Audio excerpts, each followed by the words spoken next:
예나 지금이나 많은 사람들이 교회의 개혁, 교회의 변화에 대해서 참 많이들 얘기를 합니다. 오늘날 교회가 이게 문제다, 저게 문제다. 그래서 이 때문에 안 가고 저것 때문에 안 가고 막 이렇게 다들 말합니다. 물론 교회들마다 여러 문제들이 있는 것은 사실입니다.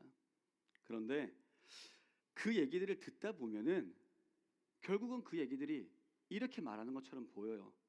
나는 문제가 전혀 없는데 교회만 다 문제야 라는 겁니다. 그러다 보니 교회에 대해서 성경적인 하나님 안에서의 하나님 마음을 가진 어떤 해결책을 함께 내고 함께 해결하기보다는 교회를 향한 그저 비판만 남게 되는 모습을 많이 봅니다. 그리고 더 나아가서는 교회를 그래서 내가 떠나는 거야. 교회를 떠나는 게 무슨 말입니까? 믿음을 저버린다는 얘기입니다. 이 믿음을 버리는 이유라고 합리화를 시킵니다. 분명 교회는 교회다워야 합니다.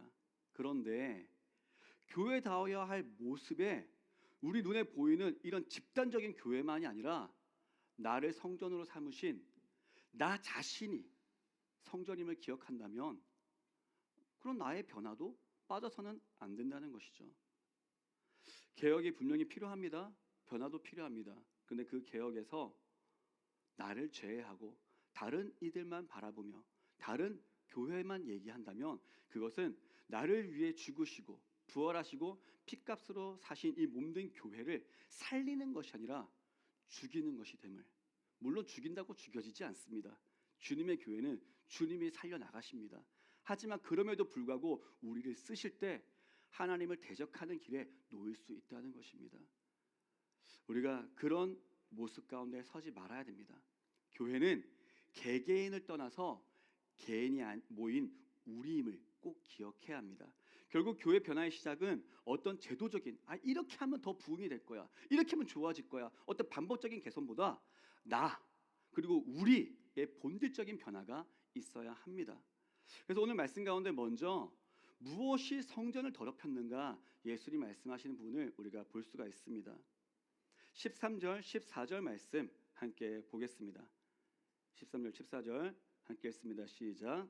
유대인의 유월절이 가까운지라 예수께서 예루살렘으로 올라가셨더니 성전 안에서 소와 양과 비둘기 파는 사람들과 돈 바꾸는 사람들이 앉아 있는 것을 보시고 아멘. 아멘. 예수님께서 이제 유월절을 맞이해서 이제 예루살렘으로 올라가십니다. 자, 그 성전에 올라갔더니 그 안에서 어떤 모습을 보게 되셨죠? 소와 양과 비둘기를 파는 상인들을 보게 됩니다. 그리고 뿐만 아니라 돈을 바꾸어 주는 환전상들을 또 보게 됩니다. 당시 유대인들은 율법에 따라 이제 하나님께 제사를 드려야 했죠. 제사를 드리는데 가까운 데는 상관이 없을 거예요. 근데 이제 멀리서 오다 보니 멀리서 오는 제물 가운데 원래 하나님께 드려지는 모든 제물은 흠 없는 제물이 되어야 합니다. 그런데 흠이 생기는 일들이 생기겠죠. 그리고 뿐만 아니라 정말 잘 데리고 올 때도 있습니다. 그런데 그런 흠 없는 것처럼 보이는데도 불구하고 일단은 흠이 있냐 없냐 적격 여부에 대한 심사를 받아야 됐어요. 누구한테 받았을까요? 당시 종교 지도자들인 제사장들한테 받았습니다. 야, 이거는 하나님께 드릴만 한 거야? 아닌 거야? 그런데 보고 난 다음에 이건 아니야 라고 트집을 잡는 겁니다. 왜 트집을 잡았을까요? 야, 봐봐, 멀리서 오다 보니까 이렇게 상하잖아. 내가 보기엔 전혀 문제가 없는데 그렇게 얘기를 하는 거예요. 자, 여기에 준비되어져 있는 합격 도장 받아 있는 재물이 있어. 이거 하면은 한 방에 오케이야. 이렇게 하는 겁니다. 그러다 보니 사람들은 그래, 내가 그렇게 해서 고생해서 데리고 오느니 그냥 와가지고 사자. 다만 가격이 어땠을까요? 아주 비쌌겠죠. 비싸도 사자. 그럼 어차피 해봤자 또 안 되면 빠꾸 당할 텐데. 자, 그런데 이것뿐만이 아니었어요. 매년마다 이제 그렇게 성전에 오는 가운데 성전에 올 때마다 성전세를 내도록 했습니다. 그 성전세는 한 사람당 반세겔을 바쳤어요. 그런데 이 성전세를 낼 때 사람 당시에 통용되고 있던 로마의 화폐가 있었는데 로마의 화폐로 안 받고 그들이 원하는 성전세로 받아야 될 특정 이제 세겔로 하게 된 거죠. 그렇게 하다 보니 그 화폐를 갖고 와서 세금을 못 내니까 어떻게 해야 됩니까? 또 이거를 환전해야 되는 환전상이 있었던 거예요. 근데 이때 뭐가 있었을까요? 환치기가 있었습니다. 정말 막대한 수수료를 부과해서 사람들한테 바꾸도록 했어요. 그 수익은 다 어디로 돌아갔을까요?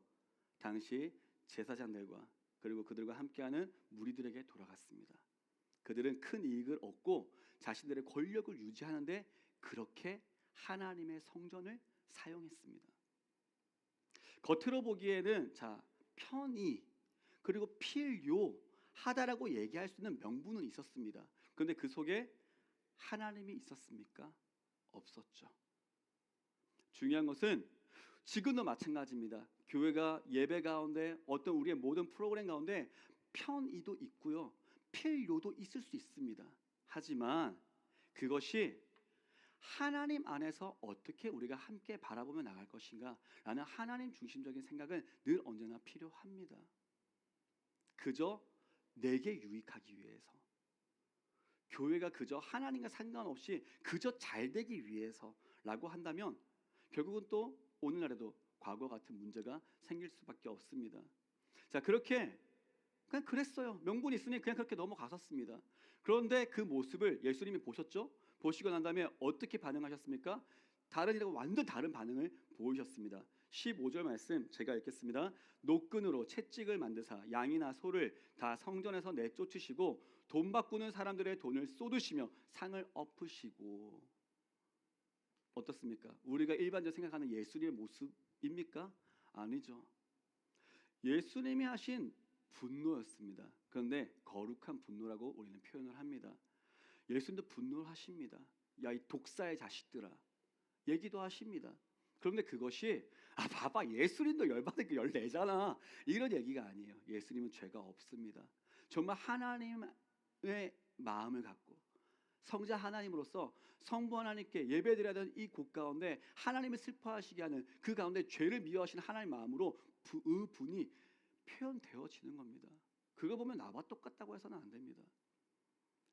예수님은 노끈으로 채찍을 만드셨어요. 그리고 양과 소를 다 성전에서 내쫓으셨습니다.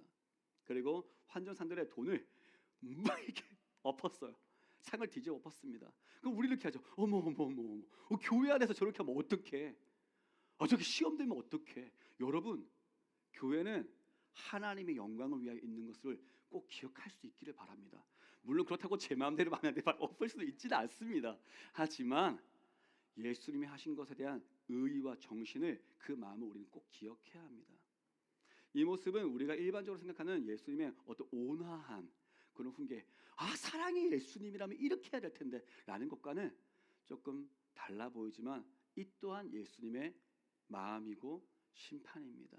언제나 하나님은 사랑과 공의의 하나님심을 우리는 기억해야 합니다. 자, 하지만 아무튼 다른 이들이 보기에는 매우 과격해 보일 수 있어요.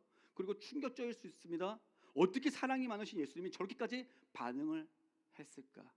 자, 여기서 중요한 것은 반응을 어떻게 했다라기보다 왜 저렇게까지 하셨을까가 중요하겠죠. 여기에 대해서 마가복음을 보면은 이렇게 말씀하셨습니다. 마가복음 11장 17절 말씀 함께 보겠습니다. 시작. 이에 가르쳐 이르시되 기록된 바 내 집은 만민이 기도하는 집이라 칭함을 받으리라고 하지 아니하였느냐. 너희는 강도의 소굴을 만들었도다 하시매. 아멘. 앞서 말씀드린 것 같이 이제 편이라는 명분이 있었죠. 그 아래 종교 지도자들과 상인들이 결탁을 했어요. 그래서 독점적인 이권을 챙기는 이것을 어떻게 표현하고 있습니까? 강도 행위다. 갈취하고 있지 않냐. 거룩한 예배가 이렇게 장사꾼들의 배를 불리는 수단으로 전락했다라는 것이죠. 오늘 우리 말씀에서 16절에서는 이보다 더 근본적인 문제를 지적하십니다. 내 아버지의 집을 장사하는 집으로 만들었다. 강도의 소굴보다 장사하는 집으로 만들었다는 것이 우리에게 오늘 더욱더 생각이 남아야 됩니다. 왜 장사하는 집이라고 하셨는가? 대충 느낌은 오죠. 문제의 핵심은 단순히 부당 이득을 취했다라는 것보다 아버지의 집이라는 이 공간의 본질이 장사하는 집이 되어버렸다. 완전히 변질되었다. 이것이 예수님께서 분노하신 가장 큰 이유였습니다. 성전은 결코 장사하는 집이 되어서는 안 됩니다. 예수님께서는 장사하는 집과 내 아버지의 집을 대조하시면서 문제의 본질을 정확히 이제 진단하십니다. 16절 말씀 제가 읽겠습니다. 비둘기 파는 사람들에게 이르시되 이것을 여기서 가져가라. 내 아버지의 집으로 장사하는 집을 만들지 말라 하시니. 아멘. 그러면 생각을 해볼게요. 장사하는 집이 있어요. 그리고 내 아버지의 집이 있습니다. 이 두 집의 운영 원리가 기본적으로 다릅니다. 장사하는 집은 시장의 원리로 이루어집니다. 철저히 이익과 거래를 기반합니다. 모든 행위의 동기가 이렇게 하면 내게 어떤 유익이 있을까를 계산하는 겁니다. 그리고 이 계산 가운데 거래를 하는 거죠. 사람들과의 관계, 어떤 모든 것도 목적을 이루기 위한 그저 수단일 뿐입니다. 성공은 더 많은 이윤, 효율적인 결과가 나오면 성공했다라고 얘기합니다. 그런데 이것을 오늘날 교회 가운데도 동일하게 대입을 하고 있더라라는 것이죠. 우리의 신앙이 바로 이 장사하는 집의 원리로 움직일 때가 있습니다. 자, 중요한 거는 그래서 교회가 그렇다면 어떤 큰 집단적인 교회만 얘기하냐? 오늘의 포커스는 그 교회를 결국 이루는 것이 누구냐라는 것입니다. 그 교회를 누가 이루고 있어요? 내가 이루고 있죠. 우리 개개인이 모여서 교회가 됩니다. 그러면 결국 교회가 하는 모든 행동에는 결국 개개인들의 선택과 결정이 있는 겁니다. 목사 한 명만으로 될까요? 아닙니다. 물론 목사 한 명으로 인해서 아프게 되어질 때도 있습니다. 하지만 그 한 명만의 책임이라고 하기에는 모두에게도 언제나 동일하게 우리가 한번 바라볼 수 있어야 한다는 것입니다.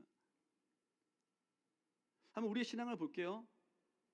우리의 마음으로도 하나님과의 관계를 때로는 거래적인 관계로 만들고 있지는 않습니까? 이렇게 할 수 있죠. 하나님, 제가 이번 주에 특별 헌금을 하겠습니다. 제가 특별히 오늘은 이런 일이 있어도 주의를 지키겠습니다. 그렇게 할 테니 제 학업의 문제, 진로의 문제, 사업의 문제를 해결해 주세요. 거래를 하고 있는 거죠. 하나님 이렇게 할 테니까 이렇게 해주세요. 이렇게 될 때가 있죠. 결국 하나님을 나의 필요를 채워주는 거래 대상으로 삼는 것입니다. 성경은 우리의 존재에 대해 어떻게 그리고 관리해야 되는지에 대해서 분명히 말합니다. 고린도전서 3장 16절에서 17절 말씀 함께 읽겠습니다. 시작. 너희는 너희가 하나님의 성전인 것과 하나님의 성령이 너희 안에 계시는 것을 알지 못하느냐? 누구든지 하나님의 성전을 더럽히면 하나님이 그 사람을 멸하시리라. 하나님의 성전은 거룩하니 너희도 그러하니라. 아멘. 이렇게 말씀하셨습니다. 그런데 이런 말씀에도 불구하고 우리 마음의 성전에 이제 앞서 말씀드린 그런 여러 가지 문제들을 갖고 있다 보니 그런 개개인이 모인 우리가 모인 교회 공동체도 당연히 문제가 된다라는 것입니다. 교회의 능력, 성공을 우리는 외적인 성장이라고 얘기를 합니다. 성공이라고 얘기를 합니다. 그래서 눈에 보이는 이 결과로만 판단할 때가 참 많습니다. 그것은 비단 목회자들만 듣는 것이 아니라 그 목회자들에게 인사하는 우리 성도님들과 서로 간의 안부를 묻고 하는 모든 것에서도 늘 언제나 얘기를 듣습니다. 가족을 만나도 누구를 만나도 할 때마다 그냥 평안하십니까? 어떠세요? 괜찮으세요? 하고 당연히 부흥 많이 되셨어요? 라고 물어볼 수도 있죠. 그런데 그 가운데 언제나 있는 모든 그 평가의 기준 가운데 어떻게 되냐? 교회의 성공이 많이 부흥되어 있냐? 그 부흥이 내적인 열매와 이 부흥도 얼마만큼 중요한데 그저 숫자가 많이 부러져 있으면 아유 너무 목회 잘하고 계시네요. 하나님의 은혜네요. 복이네요. 그래서 저는 언제나 생각이 들었습니다. 큰 교회 목사님들은 이미 훌륭하게 물론 사역도 하고 계시지만은 그 가운데 참 많은 것들을 또 누릴 수 있습니다. 제가 보기에 정말 존경하고 물론 그분도 존경할 수 있지만은 참 제가 아직까지 가보지 않은 길이고 그래서 참 존경스러운 부분 중에 하나는 여전히 교회가 작고 사람들이 말하는 약하다고 할 수도 있지만 그런데도 불구하고 본질을 포기하지 않고 오직 복음과 믿음을 위해서 그 교회를 지키며 복음을 살아가고 있는 목사님들에 대한 얘기를 들을 때면 저분들은 어떻게 저렇게 끝까지 버틸 수 있었을까? 마치고 나서 은퇴 후에도 참 걱정이 많으실 텐데 어떻게 저렇게 있을 수 있을까? 그렇게 물어보면은 그분들의 대답은 한명 같습니다. 그래도 하나님께서 보호해 주시겠지, 지켜주시겠지. 그거밖에 없습니다. 근데 진짜 그거밖에 없어요. 하나님이 그분들을 도와주시지 않으면 될 수가 없습니다. 그럼 그런 분들은 뭡니까? 평생에 했던 목회가 그거밖에 안 되면 실패한 인생입니까? 아닌 겁니다. 하나님이 보실 때 어떨지 모른다는 거예요. 그런데 우리는 그렇게만 보고 할 때가 있다는 거죠.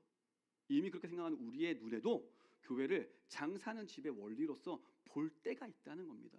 왜냐? 내 신앙이 이미, 그러니까 나도 하나님 제가 이렇게 하면 이렇게 잘 되게 해주세요. 그것과 척도합니다. 이 사람이 이렇게 복을 많이 받는 하나님께 얼마만큼 잘해서 그럴까? 그런데 절대 잘하는 게 아닐 때가 있습니다. 말 함부로 하고요, 상처 주고요, 자기 마음대로 교회 안에서 할 때도 있습니다. 그런데도 불구하고 그냥 잘 되고 있으면은 좋은 차 타고 좋은 집에 살면 복 받았다 한다는 거예요. 여러분, 하나님이 말씀하시는 성령의 열매가 맺어지는 삶이 복된 삶임을 기억하십시오. 하나님의 평가가 가장 중요합니다.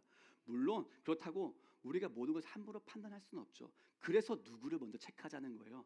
그냥 다른 사람을 내려놓고 나 보자, 나라고 하는 겁니다. 교회가 기업과 같아져서는 안 됩니다. 성도가 고객이 되고 목회가 경영이 되고 예배가 잘 기획된 상품이 되어서는 안 됩니다. 이 모든 것이 그런데 왜 일어나게 된다고요? 결국 교회도 사람이기 때문입니다.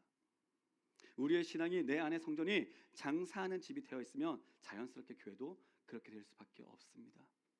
자, 그렇다면 반면에 이제 아버지의 집의 운영 원리를 봐야 되겠죠. 아버지의 집의 운영 원리는 관계입니다. 그리고 예배입니다. 아버지의 집은 이익을 얻기 위해 찾아오는 곳이 아니에요. 그저 자녀가 아버지를 만나기 위해 돌아오는 곳입니다. 내 부모가 여기 있으니까, 내 아버지가 여기 계시니까. 그리고 모든 행위의 동기는 아버지를 통해 무엇을 얻을까가 아니라 어떻게 하면 아버지를 또 더 기쁘게 해드릴 수 있을까?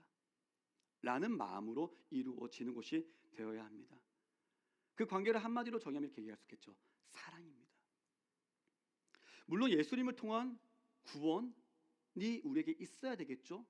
그리고 우리를 돌보시는 하나님의 은혜를 또 기도하는 가운데 얻을 수도 있습니다. 그런데 그것이 전부가 아닙니다.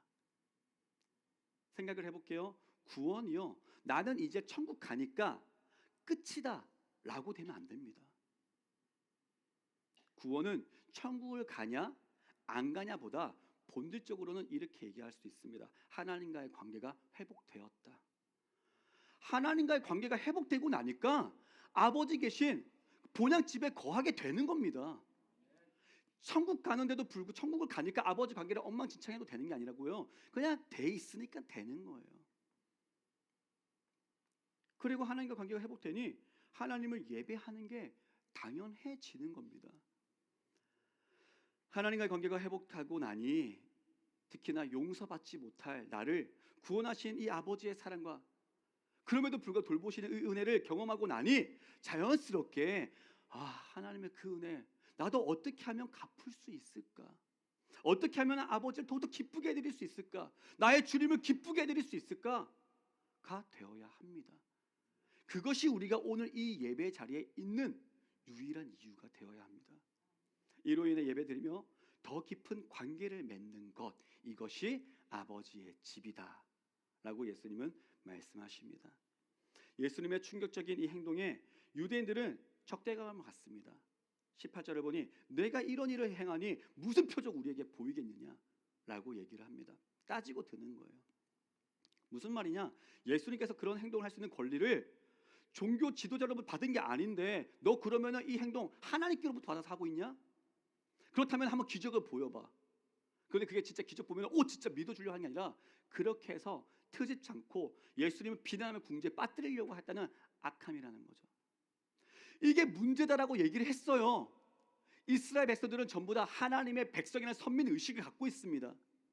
오늘 우리가 나는 그리스도인이다, 나는 교회 다니고 있다는 것과 똑같습니다. 나는 구원받은 사람이야, 똑같아요. 그런데 하나님의 말씀이 이런 거다, 하나님의 정말 진심은 이런 거다, 이렇게 참되게 예배해야 된다 얘기하지만 거기에 대해서 자기나 잘하시지, 그 목사님은 맨날 저렇게 뭐 얘기하고 이렇게 하는 것과 똑같다는 겁니다. 그래서 이들에 대한 그런 악함에 예수님의 답변은 간단했습니다. 표적을 보이려 하니 너희가 이 성전을 헐어라, 무너뜨려라. 내가 사흘 동안에 다시 일으키리라. 자, 되게 간단한 말씀이었죠. 하지만 비상식적인 말씀이었습니다. 왜 그럴까요? 46년 동안 지은 성전을 학자들의 얘기로는 46년 동안 지금까지 지어왔는데도 아직까지도 완공이 되지 않은 상태라고 얘기를 합니다. 그런데 그렇게 지어왔던 그 오랜 시간 걸린 성전을 헐고 나면은 3일 동안 짓는다고 하니 그냥 상식적으로 말이 안 되는 거죠. 그리고 성전을 머물라고 신성 모독이다. 그리고 정신 나간 소리다라고 생각이 들었을 겁니다. 그래서 사도 요한은 21절에서 이 말씀의 진짜 의미를 우리에게 알려줍니다. 21절 22절 말씀 함께 읽겠습니다. 시작. 나 예수는 성전된 자기 육체를 가리켜 말씀하신 것이라. 죽은 자 가운데서 살아나신 후에야 제자들이 이 말씀하신 것을 기억하고 성경과 예수께서 하신 말씀을 믿었더라. 아멘. 예수께서 하신 말씀이 어떤 뜻입니까? 이제는 이 눈에 보이는 건물, 이런 성전의 시대가 끝나고 자신이 바로 하나님과 인간을 잇는, 성전이 어떤 기능이었어요? 하나님 만나는 기능이지 않습니까? 이제는 그것이 아니라 나를 통해 하나님을 만나게 되는, 내가 성전이 되는 시대를 경험하게 된다 라고 선포하신 겁니다. 더 이상 이제는 제물의 피가 필요하지 않습니다. 예수 그리스도의 보혈로, 더 이상 돌로 지은 건물이 아니라 예수님의 몸을 통해 하나님께 나아가는 새로운 길이 열릴 것이다 라는 겁니다. 성전의 폐지가 아니라 성전의 완성을 얘기합니다. 예수님이 우리와 함께 하시는 하나님, 이것을 뭐라고 얘기하죠? 임마누엘의 하나님이다. 하나님 우리와 함께 하신다. 우리는 이제 그 시대를 살고 있는 겁니다. 이것을 은혜라고 합니다. 우리는 하나님과의 관계를 지금 이렇게 설교를 듣고 있음에도 불구하고 때로는 우리의 연약함으로 인해 거래로 하나님과 함께 있으려고 할 때도 있을 겁니다. 하지만 하나님은, 특히 우리 주님은 그런 우리를 정화시키기 위해 거래를 한 것이 아니라, 내가 너한테 이렇게 해줘, 너 나한테 뭐 어떻게 할래, 이렇게 해서 해주신 것이 아니라 대가 없는 사랑, 값 없는 사랑을 베풀어서 우리를 구원해 주셨습니다. 하나님의 은혜는 거래가 아닙니다. 값없이 주어지는 선물입니다. 그래서 에베소서 2장 8절 말씀 가운데는 이렇게 얘기합니다. 제가 읽겠습니다. 너희는 그 은혜에 의하여 믿음으로 말미암아 구원을 받았으니 이것은 너희에게서 난 것이 아니요 하나님의 선물이라. 아멘. 유대인들에게 말씀하신 대로 그들은 아직까지 겪지 못했지만 그 말씀을 따라 이제 죽음을 이기시고 부활하심으로 가장 큰 표적을 예수님 보여주셨습니다. 우리는 이것을 기억해야 됩니다. 예수님의 대속의 은혜로 우리는 하나님 모실 수 있는 성전이 되었다. 이제는 그 예수님을 통해 우리가 어떤 장소를 떠나서 내가 어디에 있든지 내 안에 이제는 거하시는 성령님, 내 안에 흐르는 예수 그리스도의 보혈, 나를 자녀 삼으신 하나님의 그 사랑으로 말미암아 어디서든 하나님을 예배할 수 있는 내가 성전이 되었다. 그러면 이 꼴 뭐라고 얘기합니까? 여러분이 교회입니다. 내가 교회가 되었습니다. 그리고 이 은혜로 우리가 함께하는 교회도 세워지게 된 것입니다. 자, 그런데도 여전히 장사하는 집과 같이 있으면 되겠습니까? 우리가 이런 값없는 은혜로 구원을 받고 하나님과 교통할 수 있는 이런 놀라운 은혜를 주셨는데 여전히 나는 하나님과 장사하려고 하고 있다면 안 됩니다. 그래서 우리가 먼저 정화되어야 합니다. 우리가 정화되어야 될 성장은 외적인 어떤 교회의 제도, 다른 문제만 있는 것은 아닙니다. 지금도 여전히 우리 마음속에 자리 잡고 있는 수많은 장사꾼들이 있습니다. 나의 이기적인 욕망, 세상에서의 성공에 대한 야망, 어떤 사람들의 인정을 추구하고 안정을 추구하는 마음, 그래서 하나님과 거래하려는 계산적인 신앙, 이 모든 것들을 뒤집어 엎고 내 마음의 성전을 정화하라 라고 주님은 말씀하심을 기억하고 깨닫는 은혜가 있기를 바랍니다. 자, 그러면 이것이 어떻게 가능합니까? 오직 나를 위해 대가 없이 죽으시고 생명 주신 예수 그리스도의 은혜를 누릴 때, 믿어질 때, 그래서 이것에 내가 떠나지 않는다는 것이 믿음이 있다라고 얘기할 수 있는 것입니다. 학생, 청년, 장년 누구나 할 거 없이 많은 사람들이 오늘날 교회 이런 저런 문제를 지적한다고 우리가 서론에 말씀드렸습니다. 그래서 이래서 교회를 떠나는 거야 라고도 얘기합니다. 근데 이런 얘기를 기독교 뉴스에서도 이래서 청년들이 떠난다고 얘기합니다. 문제 제기만 합니다. 근데 그 문제 제기가 이해가 되는 부분도 있지만 결론적으로는 앞서 드린 것처럼 그런 거예요. 결국 믿음의 문제 아닌가? 라는 거죠. 물론 맞는 말들이 있습니다. 교회 문제들이 있어요.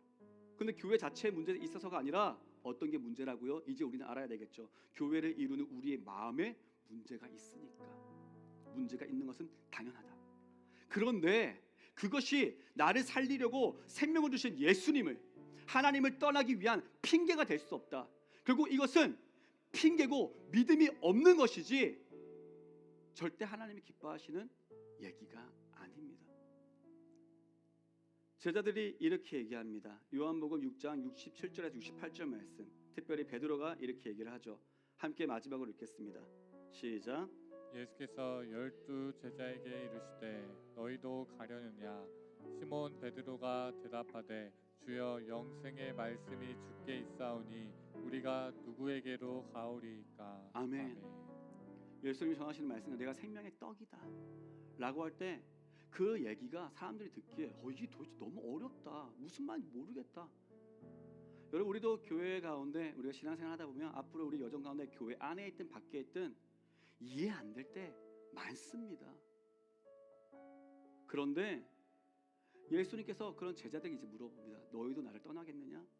라고 할 때 제자 베드로는 이렇게 얘기합니다. 주여 영생의 말씀이 여기 있는데 제가 어디로 가겠습니까? 이것이 믿음인 줄로 믿습니다. 여러분, 교회는요 믿음 때문에 있는 겁니다. 이제 믿음 때문에 하나님께 예배하는 겁니다. 교회를 통해, 믿음을 통해 내가 원하는 대로 무엇인가를 얻으려 가는 마음으로 끝나면 안 됩니다. 진리가 여기 있는데 제가 어디로 갑니까? 확신이 있어야 됩니다. 교회를 회복하자라는 어떤 슬로건들이 많이 걸리고 있습니다.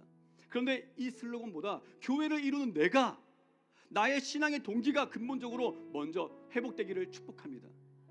그리고 예수님께서 먼저 은혜를 베푸신 것처럼 이제 내가 있는 교회 안에서 하나님이 기뻐하신 것을 기뻐하고 하나님이 미워하는 것을 미워하고 그리고 하나님을 사랑하는 교회 공동체가 되도록 다른 누가 아닌 내가 먼저 헌신하고 희생하는 사랑이 필요합니다. 이것이 우리를 향해 주신 은혜에 보답하는 믿음입니다. 계산과 거래가 이기심이 가득했던 내 마음이 있습니까? 때론 우리 공동체의 모습이 있기도 합니까? 또 우리 모든 교회들이 그럴 수도 있습니다. 우리 모든 교회들이 구원의 감격과 찬양과 사랑이 넘치는 거룩한 아버지의 집으로 날마다 정화되기를 축복합니다.